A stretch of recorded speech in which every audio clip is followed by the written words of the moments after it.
श्री शिवाय नमस्तुभ्यम। आज की कथा में आप सभी भक्तों का हार्दिक स्वागत है। भगवान भोलेनाथ आपकी समस्त मनोकामनाओं को पूर्ण करे। आज है 12 अगस्त 2026, दिन है बुधवार और आज आप सुनेंगे सावन मास की कथा का 14वां अध्याय। और इससे पहले के सभी अध्याय सुनने के लिए आप सभी भक्तों का बहुत बहुत आभार। दोस्तों, आज है हरियाली अमावस्या और आज सूर्य ग्रहण भी लगेगा और यह दोनों वीडियो चैनल पर अपलोड हो चुकी है, आप लोग देख सकते हैं। और अब भगवान शिव का ध्यान करके आज की कथा का प्रारंभ करते हैं। श्री सदाशिव जी ने श्री शरद कुमार से कहा, हे महामुनि, श्रावण मास के शुक्ल पक्ष की पंचमी तिथि को जो कुछ करना चाहिए वह सब मैं तुम्हें बताऊंगा। ध्यानपूर्वक सुनो। साधक को चाहिए कि वह चतुर्थी तिथि को केवल एक बार भोजन करे और पंचमी वाले दिन उसे सोने अथवा चांदी का नाग बनवाना चाहिए और नक्त व्रत करना चाहिए। नक्त व्रत रख कर उसे काठ या फिर मिट्टी का 5 फलों वाला नाग बड़े अथवा कुम्हार से बनवाना चाहिए तथा भक्ति द्वारा उनका अर्चन करना चाहिए। अपने घर के मुख्य द्वार के दोनों तरफ गोबर का 5 फनों वाला सांप बनाकर उसकी दूध या खीरों से पूजा करना चाहिए। करबीर, मालती, चमेली तथा चंपा के फूलों द्वारा रमणीय गंध, अक्षत, धूप और दीप से पूजा करनी चाहिए। ब्राह्मणों को शुद्ध घी के लड्डू तथा खीर का भोजन करवाना चाहिए। अनंत, वासुकि, शेष, पद्मनाभ, कमल, करकोटक, अश्वग, धृतराष्ट्र, शंखपाल, कालिया तथा तक्षक इन नागों के कुलाधिप को हल्दी या फिर चंदन से दीवार पर अंकित करना चाहिए तथा नागमाता कंदू को भी अंकित करके फूल आदि से पूजा करना चाहिए। साधक को नाग देवताओं की पूजा करके घी और खड़ मिलाकर उनको दूध पिलाना चाहिए। उस दिन लोहे की कढ़ाई में कोई भी पकवान नहीं बनाना चाहिए। गेहूं और दूध का पायस बनाकर भुना चना, धान का लावा, भुने हुए जौ नागों को देना चाहिए और आप भी उन्हीं चीज़ों का खाना चाहिए। साथ ही अपने बच्चों को भी यही भोजन करवाना चाहिए। ऐसा भोजन कराने से छोटे बच्चों के दांत मजबूत हो जाते हैं। पांबी के नज़दीक गान वाद्य द्वारा उत्सव मनाना चाहिए। स्त्रियों को भी श्रृंगार करके उत्सव मनाना चाहिए। ऐसा करने वाले मनुष्यों को जीवन भर कभी सांप का भय नहीं होता। भगवान श्री सदाशिव ने श्री शरद कुमार जी से कहा, हे महामुनि, सांसारिक जीवों को कल्याणमय मैं आपसे कुछ कहूँगा, उसे ध्यानपूर्वक सुनिए। सांप के दर्शन मात्र से मनुष्य की अधोगति होती है। सांप हमेशा तमोगुणी होता है, इसमें कोई संशय नहीं है। पूर्व विधि द्वारा एक भक्त आदि का नियम करके ब्राह्मणों के सहित प्रेम से नाग बनवाकर पूजा करना चाहिए। इस तरह 12 मासों की शुक्ल पक्ष की पंचमी तिथि के दिन व्रत करना चाहिए। वर्ष के समाप्ति पर शुक्ल पक्ष की पंचमी को फिर पूजा करनी चाहिए। नागों के भोजन के उद्देश्य से साधु संतों और ब्राह्मणों को भोजन करवा देना चाहिए और इतिहास विद को रत्न विभूषित सोने का नाग देना चाहिए। सामग्री सहित सवत्स्या गौदान देते समय नारायण विभु का स्मरण करें।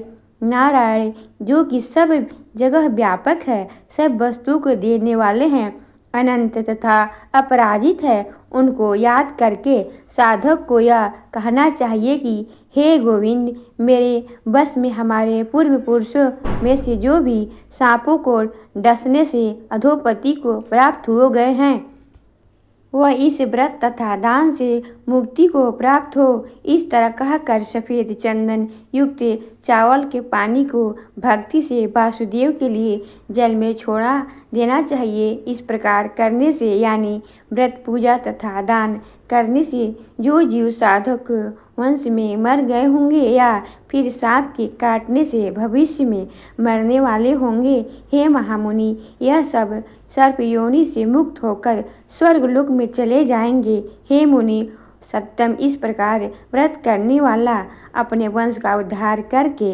अप्सराओं से सेवित होता है, शिव के सानिध्य में चला जाता है और जो इस व्रत को स्ववित्त अनुसार करता है उसको इस व्रत के सभी फलों की प्राप्ति हो जाती है।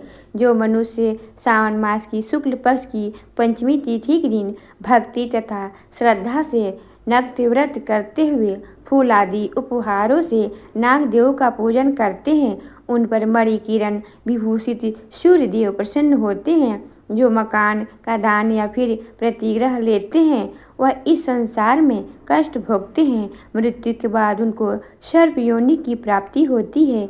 हे विपेंद्र, जो लोग नाग की हत्या करते हैं उनके यहाँ अगले जन्म में पुत्र नहीं होता या फिर होकर मर जाता है। स्त्रियों की कृपणता से भी प्राणी को सर्प योनि होती है। जो लोग दूसरे की धरोहर अर्थात अमानत हजम कर जाते हैं वह भी सर्प योनि पाते हैं। जो मनुष्य विभिन्न कारणों से सर्प योनि में चले जाते हैं उनके उद्धार के लिए यह नाग पंचमी का व्रत एक उत्तम उपाय कहा गया है। जो लोग धन की कृता त्याग कर नाग पंचमी का व्रत तथा अर्चन करते हैं उनके हितार्थ सब नागों के स्वामी शेष और सब वासुकी नाग भगवान हरि से भगवान सदा शिव हाथ जोड़कर प्रार्थना करते हैं और शेष और वासुकी की प्रार्थना से प्रसन्न होकर भगवान सदाशिव और भगवान हरि उन लोगों की सब मनोकामनाएं पूरी करते हैं। वह लोग इस संसार में सुखपूर्वक अपना जीवन व्यतीत करने के बाद पहले नागलोक में जाकर अनेकों तरह के भोगों का भोग भोगते हैं। इसके पश्चात वैकुंठ या फिर कैलाश में भगवान श्री विष्णु या फिर भगवान श्री सदाशिव के गढ़ होकर परम आनंद को भोगते हैं। हे विपेंद्र, आपके सामने मैंने यह नागों का नाग पंचमी व्रत कहा है। अब आप और क्या सुनना चाहते हैं, कहिए। जय भोलेनाथ। आज की कथा का यहीं पर समापन करती हूँ। इसके आगे का अध्याय आप सुनेंगे। कल की कथा में श्री सुत जी कहते हैं कि त्रयोदशी तिथि में सायंकाल को प्रदोष कहा गया है और प्रदोष के समय महादेव जी कैलाश पर्वत के रजत भवन में नृत्य करते हैं और सभी देवता उनके गुणों का स्तवन करते हैं। इसीलिए धर्म, अर्थ, काम और मोक्ष की इच्छा रखने वाले पुरुष को प्रदोष में नियम पूर्वक भगवान शिव की पूजा, होम तथा और गुणगान करने चाहिए। दरिद्रता के तिमिर से अंधे और भवसागर में डूबे हुए संसार भय से घोरू मनुष्य के लिए यह प्रदोष का व्रत पार लगाने वाला नौका है। भगवान शिव की पूजा करने से मनुष्य दरिद्रता, मृत्यु, दुख और पर्वत के समान भारी भार को से ही दूर करके संपत्तियों से पूजित हो जाता है। इस विषय में एक पौराणिक कथा कहता हूँ, तुम ध्यान पूर्वक सुनो। विदर्भ देश में सत्यरथ नाम के प्रसिद्ध एक राजा थे जो सब धर्मों में तत्पर थे, धीर थे, सुशील थे और सत्य प्रतिज्ञ भी थे। धर्म पूर्वक पृथ्वी का पालन करते हुए उनका बहुत सारा समय सुख पूर्वक बीत गया। तदंतर शाल्य देश के राजाओं ने विदर्भ नगर पर आक्रमण करके उसे चारों ओर से घेर लिया। अब अपनी पुरी को शत्रु से घिरी हुई देखकर विदर्भ राज विशाल सेना साथ लेकर युद्ध के लिए आए। बलून भक्त शाल्य देशी क्षत्रियों के साथ राजा का अत्यंत भयंकर युद्ध हुआ। शाल्यों की बहुत बड़ी सेना मारी गई, परंतु अंत में विदर्भ राज भी उनके साथ हाथ से मारे गए। मंत्रियों सहित उस महारथी वीर के मारे जाने पर मरने से बचे हुए सैनिक भाग खड़े हुए। उस समय विदर्भ राज सत्य की एक पतिव्रता स्त्री अत्यंत शोकाग्रस्त होकर रात के समय राजभवन से निकलकर पश्चिम दिशा की ओर चली गई और अब वह गर्भवती थी। सेबेरा होने पर धीरे धीरे मार्ग से जाती हुई उस साध्वी रानी ने बहुत दूर तक रास्ता तय कर लेने के पश्चात एक स्वच्छ तालाब देखा और वह उसके किनारे शोभा पाने वाले एक छायादार वृक्ष के नीचे बैठ गई। भाग्यवश उसी निर्जन स्थान में वृक्ष के ही नीचे उस पतिव्रता रानी ने उत्तम गुणों से युक्त शुभ मुहूर्त में एक पुत्र को जन्म दिया। तत्पश्चात अत्यंत प्यास से व्याकुल होकर एक सुंदर अंगों वाली रानी जलाशय में उतरी। इतने में ही एक बड़े भारी ग्रह से आकर उसे अपना ग्रास बना लिया। अब वह बालक पैदा होते ही माता पिता से हीन हो गया और भूख प्यास से पीड़ित होकर उस सरोवर के किनारे जोर जोर से रोने लगा। वह नवजात शिशु जब इस प्रकार क्रंदन कर रहा था, उसी समय भाग्यवश वहाँ एक श्रेष्ठ ब्राह्मणी आ पहुँची। वह भी अपने 1 वर्ष के बालक को गोद में लिए हुए आई थी। ब्राह्मणी निर्धन और विधवा थी, घर घर भीख मांगकर जीवन निर्वाह करती थी। उसका नाम था उमा। उसी सती साध्वी ब्राह्मणी ने उस राजकुमार को देखा। उसे अनाथ की भांति क्रंदन करते देखकर उसने मन ही मन यह विचार किया कि अहो, यह तो बड़े आश्चर्य की बात दिखाई देती है कि यह नवजात शिशु, इसकी नाल भी अभी तक नहीं कटी है, पड़ा हुआ है। इसकी माता कहाँ चले गई? न इसका पिता है और न कोई बंधु बांधव है। यह दीन अनाथ बालक बिना बिस्तर के भूमि पर भी सो रहा है। यह चंडाल का पुत्र या शूद्र का, वैश्य के बालक है या फिर ब्राह्मण का अथवा या क्षत्रिय का शिशु है? इसका निश्चय कैसे किया जाए?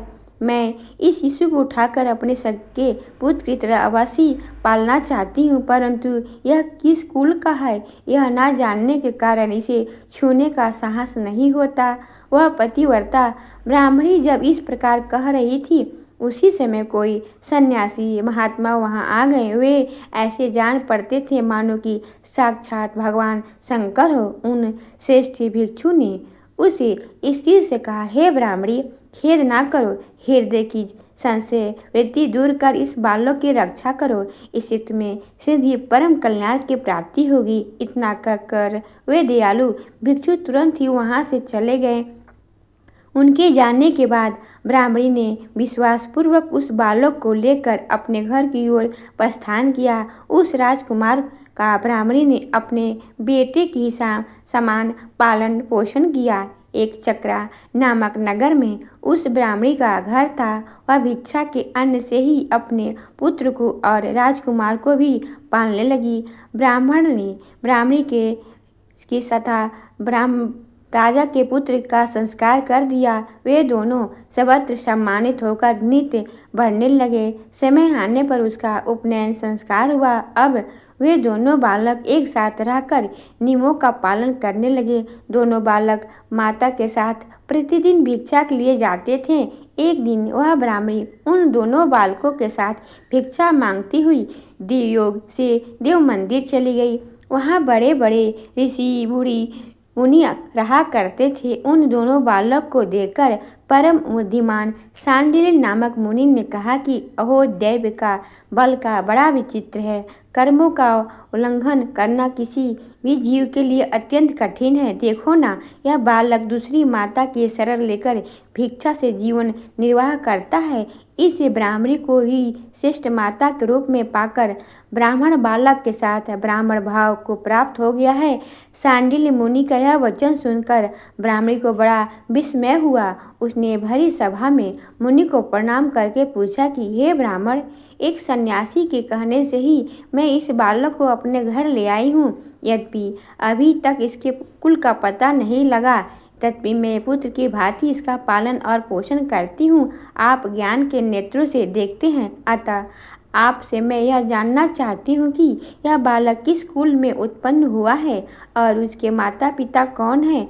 मुनि बोले, यह विदर्भ देश के राजा का पुत्र है। इतना कहकर मुनि ने उस बालक के पिता के युद्ध में मारे जाने तथा उसकी माता के ग्रह द्वारा ग्रस्त होने का सब समाचार पूर्ण रूप से बतलाया। यह सुनकर ब्राह्मणी को और भी आश्चर्य हुआ, अतः उसने फिर प्रश्न किया, हे महामुनि, वे राजा संपूर्ण भोगों का छोड़कर युद्ध में क्यों गए और इस बालक को दरिद्रता कैसे प्राप्त हुई और अब दरिद्रता को पूर्णतः नष्ट करके यह पुनः राज्य कैसे प्राप्त करेगा।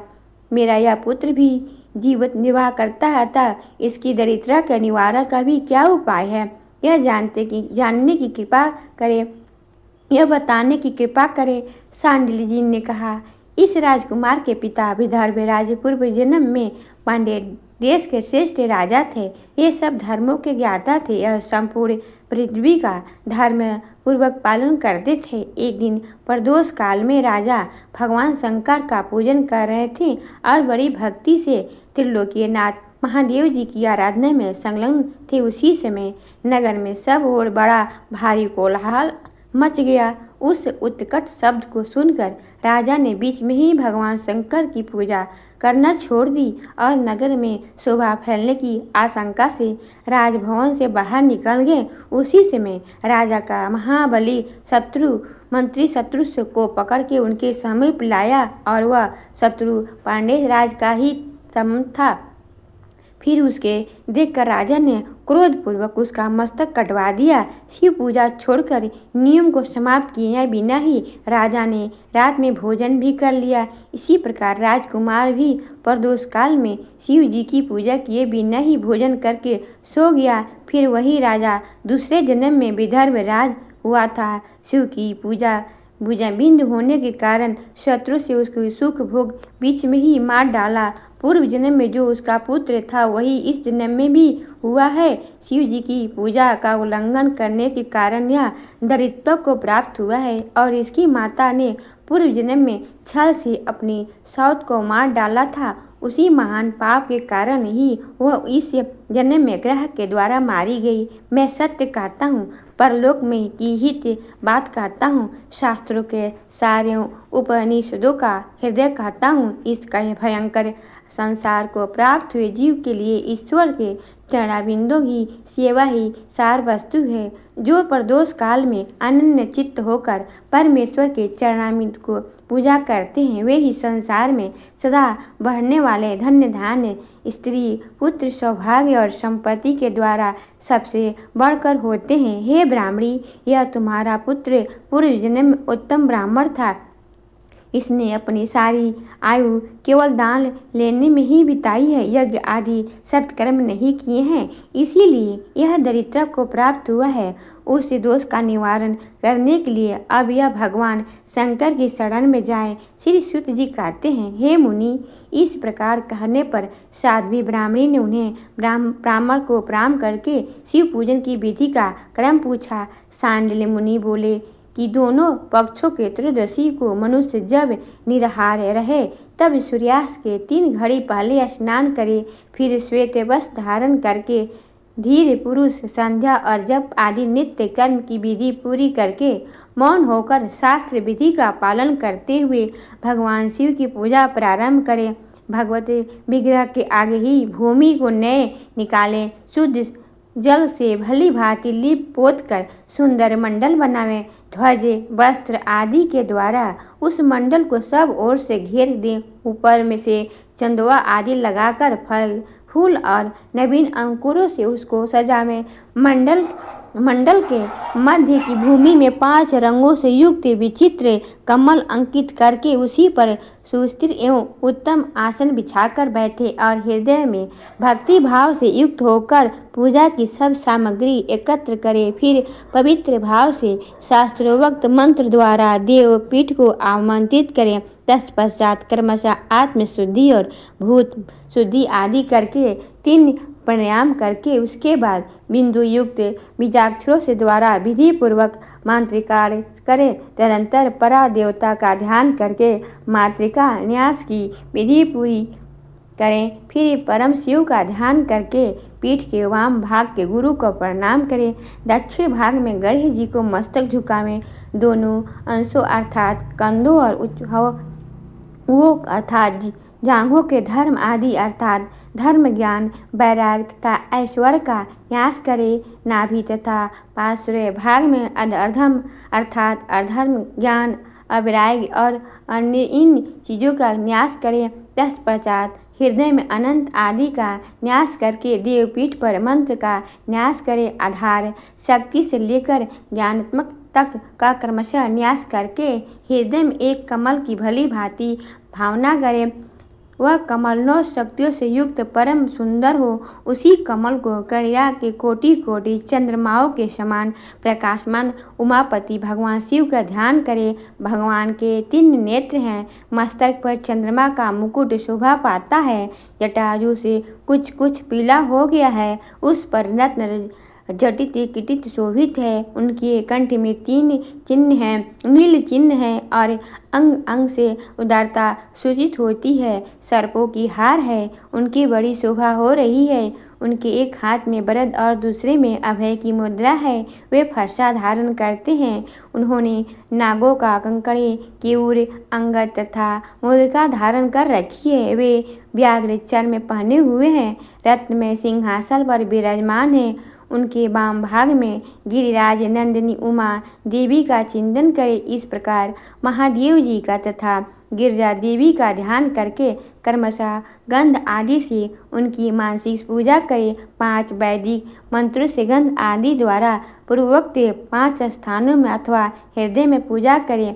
फिर मूल मंत्र से 3 बार हृदय में ही पुष्पांजलि दें। इसके बाद ब्रह्मपीठ अर्थात सिंहासन पर महादेव जी का पुनः पूजन प्रारंभ करें। पूजा के प्रारंभ में एकाग्रचित्त होकर संकल्प पढ़ें। तदंतर हाथ जोड़कर मन ही मन भगवान शिव का ध्यान एवं आवाहन करके ही भगवान शंकर आप ऋण, पातक, दुर्भाग्य और दरिद्र आदि की निवृत्ति के लिए तथा संपूर्ण पापों का नाश करने के लिए मुझ पर प्रसन्न होइए। मैं दुख और सुख की आग में जल रहा हूँ।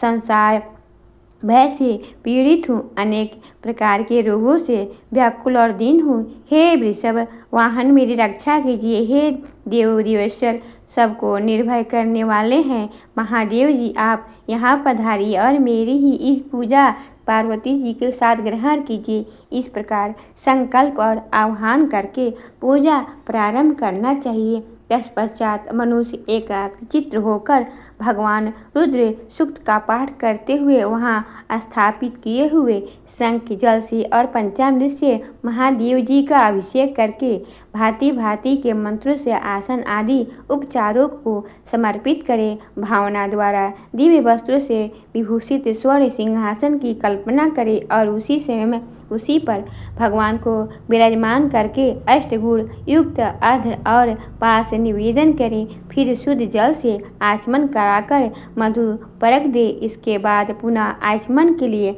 जल देकर मंत्रोगण पूर्वक स्नान करावें। फिर युगोपति वस्त्र और आभूषण अर्पित करें। फिर परम पवित्र अष्टांग युक्त चंदन लगावें। बेलपत्र, मदार, लाल कमल, धतूर, केनेर, सनई का फूल, चमेली, कुशा, अपमार्ग, तुलसी, जूही, चंपा, वटकैया और करबीर फूलों से भी जितने मिल जाए उन सबको शिवा पाशक भगवान शिव पर चढ़ावें और इसके अतिरिक्त भी नाना प्रकार के सुगंधित पुष्प निवेदन करें। तत्पश्चात लाल चंदन से उत्पन्न धूप और निर्मल दीप समर्पित करें। उसके बाद हाथ धोकर घी, नमकीन और साग, मिठाई, पुआ, शक्कर तथा गुड़ के बने हुए पदार्थ एवं खीर का नैवेद्य भोग लगावें। मधु, दही और जल भी अर्पण करें।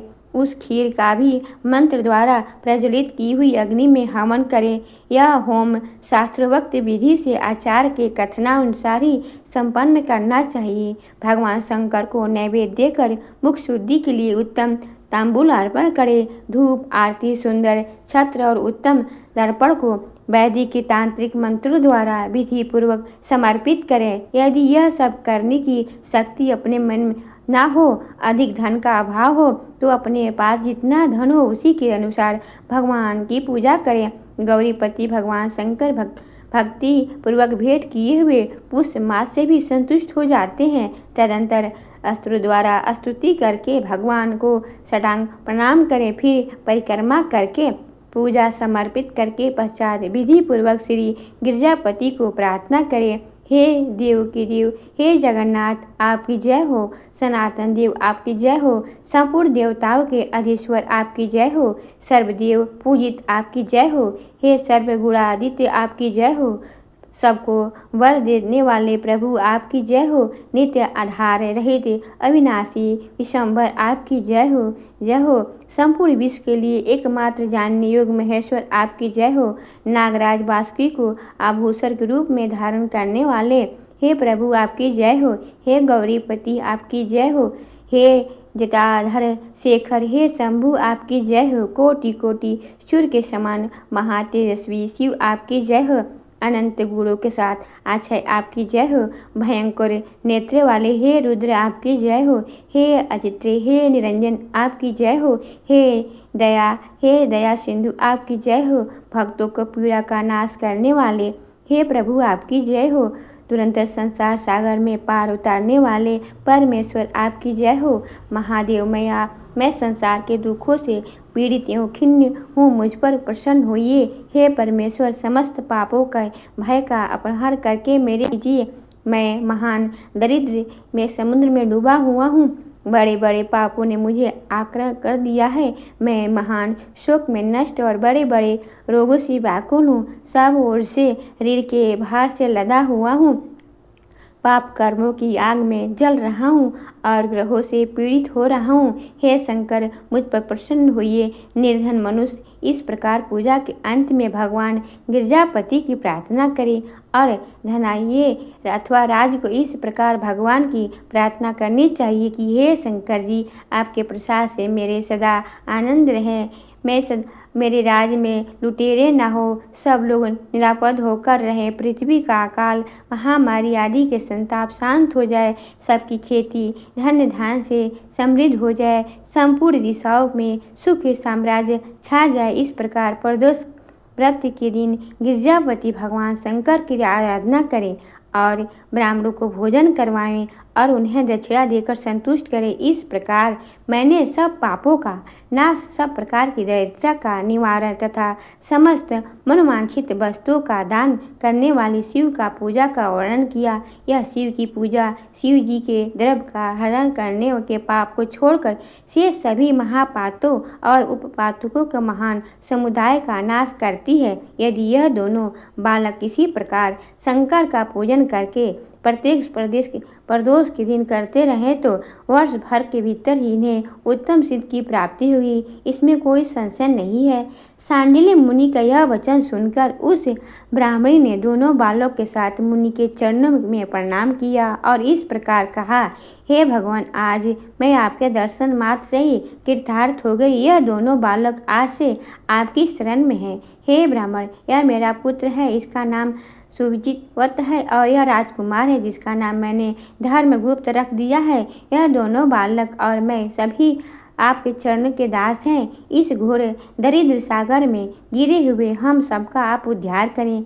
इस प्रकार शरण में आई हुई ब्राह्मणी को अमृत के समान मधुर वचनों द्वारा आश्वासन देकर मुनि ने उनके दोनों बालकों को भगवान शंकर की आराधना की मंत्र विद्या का उपदेश दिया। तत्पश्चात दोनों बालक और ब्राह्मणी मुनि की आज्ञा लेकर चले गए और मुनिवर उपदेशानुसार बालक प्रत्येक प्रदोष व्रत के दिन पार्वती वल्लभ शिव की आराधना करने लगे। इस प्रकार शिव पूजा करते हुए द्विज कुमार और राजकुमार के 4 महीने तो सुखपूर्वक बीत गए।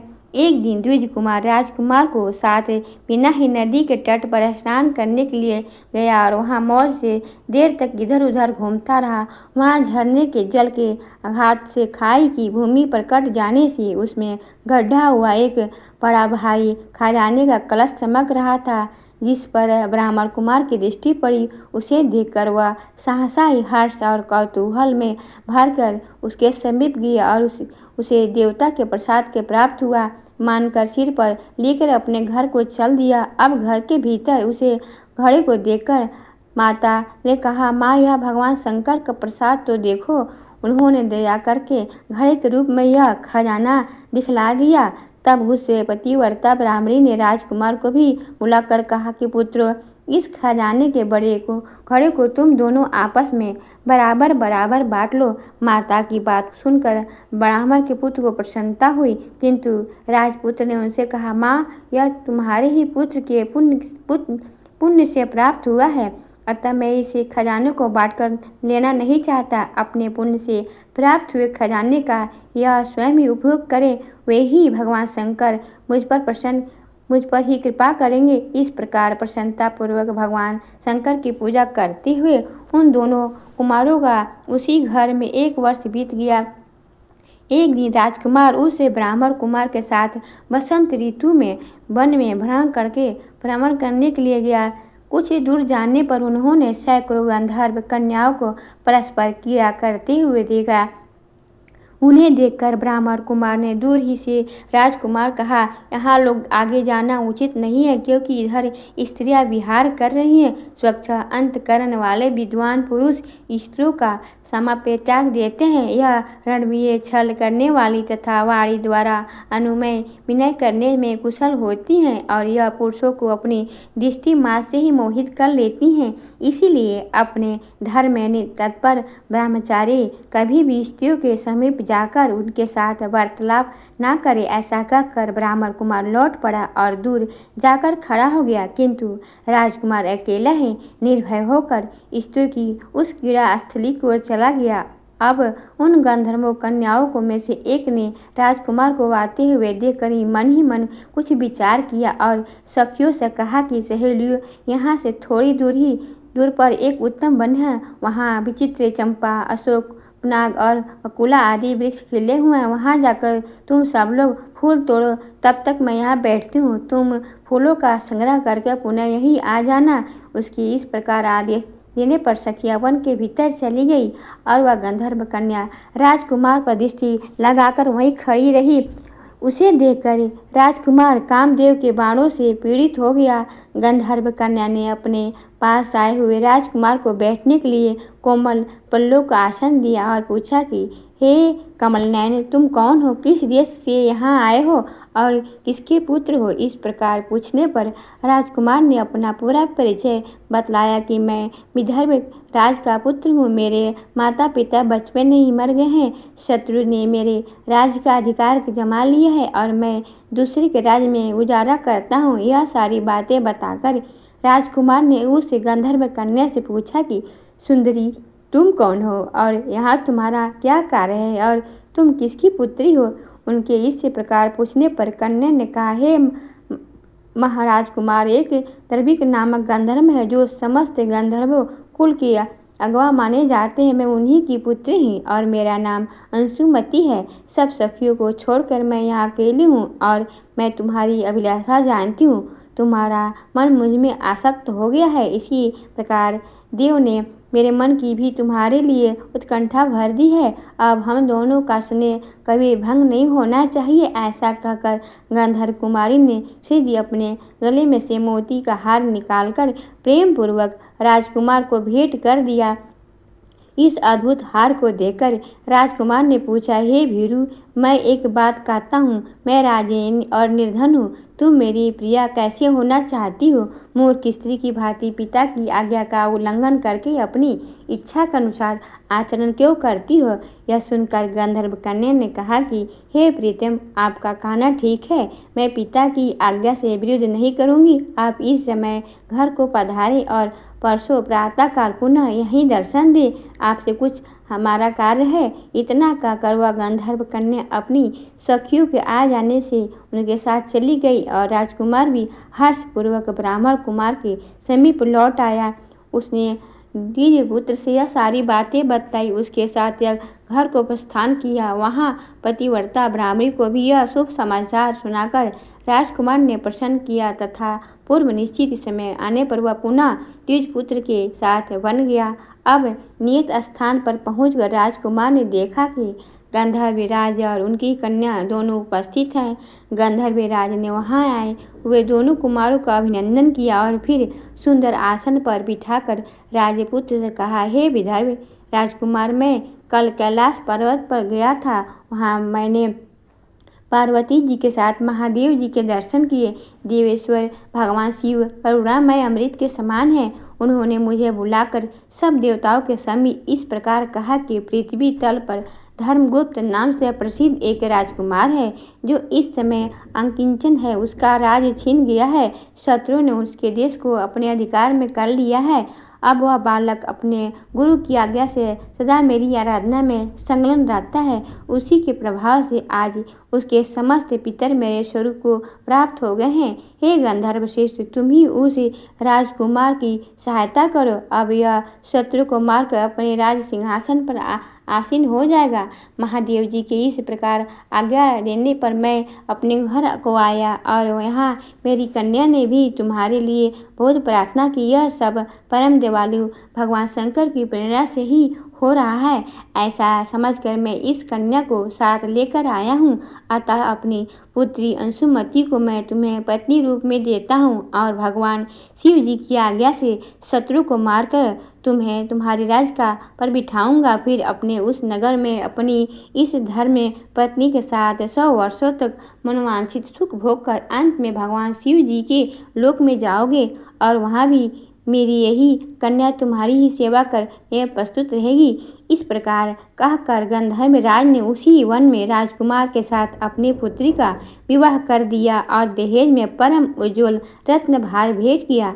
चंद्रमा के समान चमकती चूड़ामणि तथा दमकते हुए मोतियों के मनोहर हार, दिए, दिव्य आभूषण, वस्त्र, स्वर्ण के बने हुए बहुत से सामान, 10,000 हाथी, 1 लाख नील घोड़े और हजारों सोने के बड़े बड़े रत्न प्रदान की। अंत में एक दिव्य रथ, इंद्र के धनुष के समान विशाल धनुष, सहस्त्रों शस्त्र अस्त्र और अक्षय बाणों से भरे हुए तरकस, अभेद सुवर्ण कवच तथा शत्रुओं का संहार करने वाली शक्ति समर्पित की। अपनी पुत्री सेवा के लिए गंधर्वराज ने प्रसन्नचित्त होकर 5,000 दासियों दी। इतना ही नहीं, राजकुमार की सहायता के लिए उन्होंने अत्यंत उग्र गंधर्वों की चतुरंगी सेना भी भेंट की। इस प्रकार परम उत्तम संपत्ति को पाकर राजकुमार अपनी मनोवांछित पत्नी के साथ बहुत प्रसन्न हुए और पुत्री का विवाह कराकर गंधर्व राज स्वर्ग को चले गए।